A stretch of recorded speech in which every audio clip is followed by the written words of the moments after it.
by the I way. actually have a theory that that's a load of bollocks. Which which is that people are crying wolf about the fact that people aren't drinking anymore and that people aren't having lunch anymore because some restaurants aren't doing well at lunchtime and some pubs aren't selling a lot of booze. And there is loads of marketing and babble about people moving completely over to 0% beer.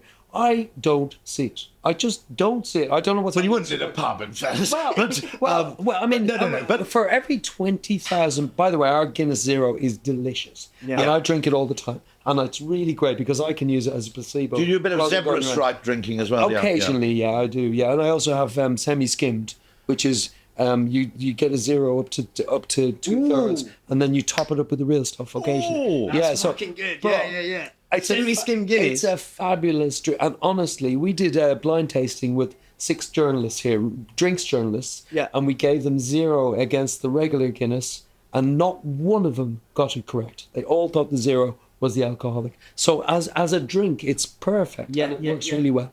But for every 20,000 pints of Guinness we sell, and that's about what we sell a week. Yep. We sell between 300 and 500 pints of zero. So it is little proportion, in terms of, and for the market to be going, we're all fucked because everyone's drinking zero. It's just not the case. By the way, I mean, in fairness to John Hegarty, what he was saying is that the discretionary time and the boozy lunch and advertising was what made it where you got the remarkable breakthroughs. Well, basically what he was saying, what he was saying is like, I think that the idea of like we were saying that ideas need to have sex. That was kind of this Matt Ridley's thing, right? Ideas need to have sex. And basically, if you go into banal... It's serendipity. If you go into a boardroom, which is like full of glass, and there's a thing there, it's like trying to have sex with a straitjacket on. Do you know what I mean? It's just the ideas can't spread. Nothing wrong with that.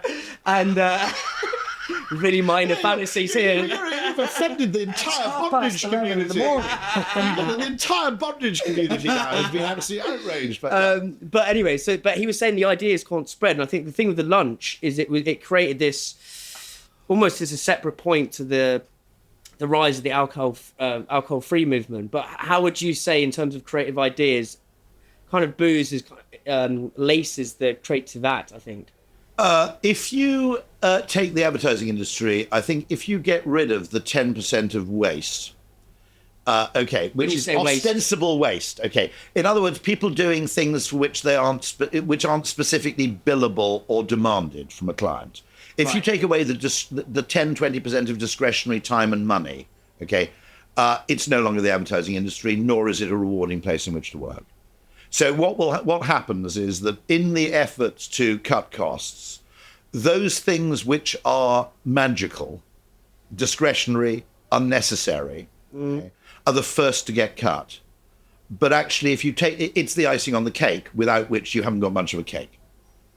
Okay, and it's very complicated because the real I won't go into this because this isn't an advertising podcast, but I could do a separate whole session on this. That actually, John's absolutely right. Incidentally, you're absolutely right in the sense that I've also read some better demographic analysis on all that stuff that Gen Z don't drink. I think there's a huge bias in the media to say because something new has come along, then everybody's doing the new thing, and the old thing is now dead and gone. And I think it's a bias. It's a complete bias. Yeah, and it's just not true. I mean, I always think there is one thing which I think is the decline in the really heavy drinker. Well, as a proportion of the population. That's a good thing. Right? That's a good thing. That's a good thing. Yeah. In other words, there would have been people routinely, 20, 30. I mean, companies would employ people 20, 30 years ago, because I worked with some of them, who are basically high-functioning alcoholics. Yeah, loads. And he said, if you're going to brief them, go in the morning, because they're not much use after lunch. Now, sometimes, by the way, those people were very good in other ways, but it would be much, much harder to maintain.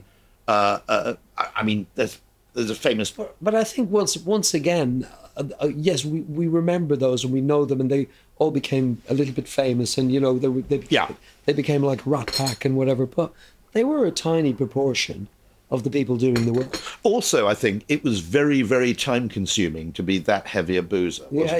That you had to be a journalist I was talking to the taxi driver who brought me here, and she said, I'm not giving away anything. She said, my dad worked for CID and he became an alcoholic because the Criminal Investigation Department, so Scotland Yard, because a lot of his work was basically observation. And so your job involved being in a pub for hours every day. And effectively, there were a lot of jobs where you either had a huge amount of time. I mean, football was often getting into trouble with this because you actually got a lot of money and a lot of spare time. Espressos is sponsored by supply chain software gurus Unleashed. It talks to your e-com and accounting software. It's helped Islands cut admin time in half, get granular clarity on your margins, know where your stock is, don't miss availability. Brands like Candy Kittens, Tiny Rebel and Trip all use Unleashed, and so should you.